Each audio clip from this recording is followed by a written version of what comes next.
생활 속 법률 히어로 이승우 변호사의 사건 파일.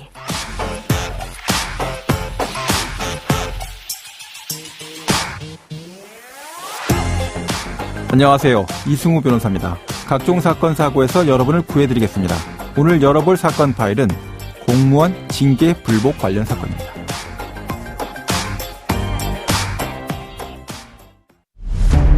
인천 층간소음 흉기 난동 사건 당시 현장을 이탈해 해임된 경찰관들이 징계 불복 의사를 밝혔습니다. 사건 파일 오늘의 주제는 공무원들이 받는 징계의 종류와 그 징계에 불복하는 절차를 알아보려고 합니다. 법무법인 법승 임세라 변호사와 함께 알아보도록 하겠습니다. 안녕하세요, 변호사님. 네, 안녕하세요. 임세라 변호사입니다. 네. 자, 오늘 주제가 공무원이 받는 징계, 이것과 관련된 것인데, 관련된 사건으로 대표적인 것들이 어떤 것들이 있습니까? 네, 인천 층간소음 칼부림 사건을 다들 기억하실 겁니다. 네. 2021년 11월 위 아래층 이웃이 층간소음으로 싸우는 과정에서 칼부림 사건이 일어나 아래층 가족 3명이 크게 다친 사건입니다. 네네. 아시다시피 이 사건은 경찰 도망 사건으로 더 잘 알려져 있습니다. 예. 칼부림 사건 현장에 경찰이 있었는데도 가해자를 제압하지 않고 도망가면서 피해가 커졌습니다. 예. 당시 사건 현장에 출동했던 박모 경위와 김모 순경은 해임 조치되었는데요. 두 사람은 징계 조치가 과하다며 소청 심사를 제기했으나 지난 3월 기각됐습니다. 예. 이외에도 2018년 방송통신위원회가 문제 있는 공산주의자라고 발언한 방송문화진흥회 고영주 전 이사장을 해임한 바 있는데요. 예.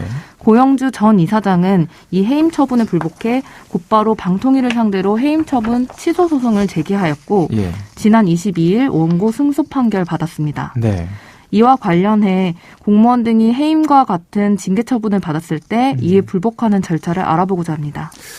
가끔 이제 뉴스에서 어떤 사건이 한참 발생된 이후에 이제 어떤 공무원이 그 사건으로 징계를 받았다, 또는 뭐 중징계 받았다, 이런 이제 보도가 후속 보도로 나오게 되는데요. 네.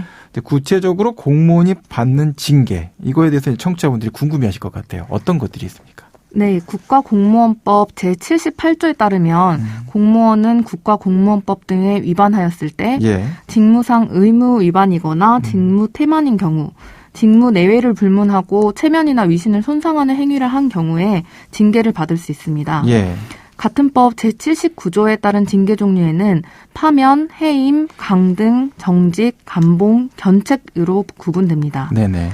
파면은 강제로 퇴직시키는 것으로 일정 기간 다시 공직에 취임할 수 없고 예. 연금법상 불이익이 있을 수 있습니다. 예. 해임 또한 강제로 퇴직시키는 처분이지만 연금법상 불이익은 없는 점이 다르고요. 예.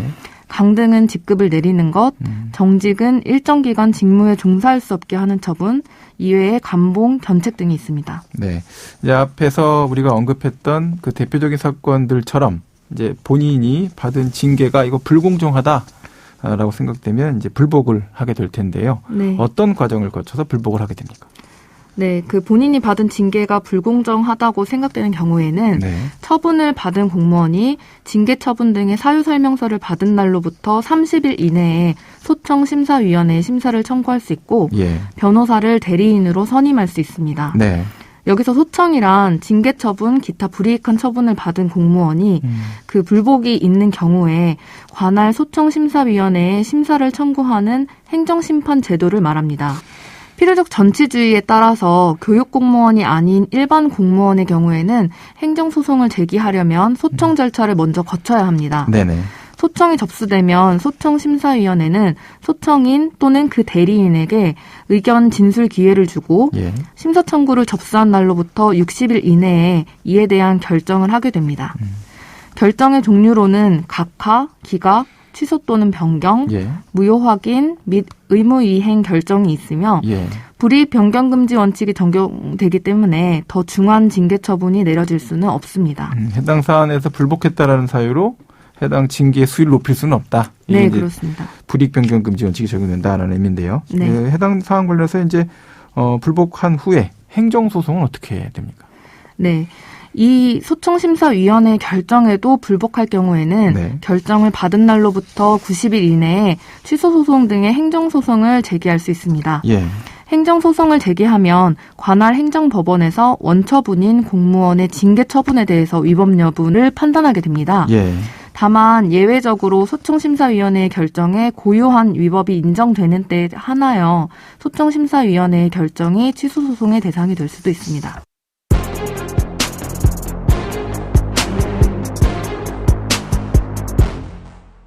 그렇다면 이제 층간소음 칼부림 사건에 출동했던 2명의 경찰하고 문재인 대통령에 대해서 공산주의자다라고 발언했던 고용주 전 이사장의 경우 이 징계 처분과 관련된 절차 어떻게 진행됐던 겁니까?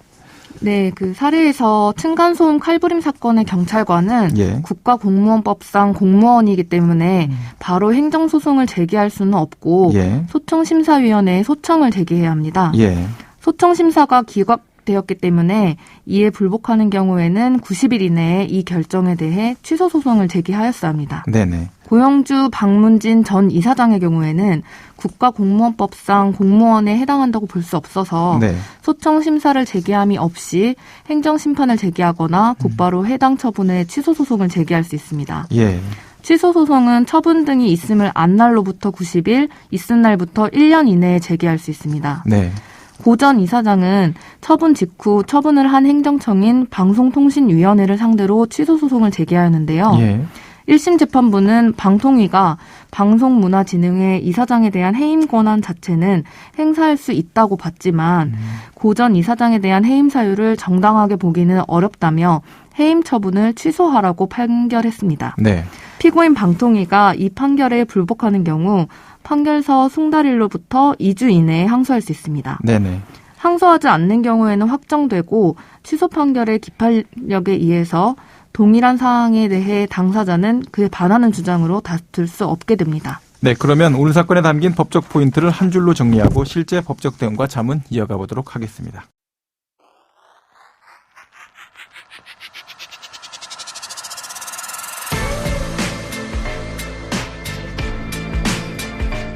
이럴 땐 법대로.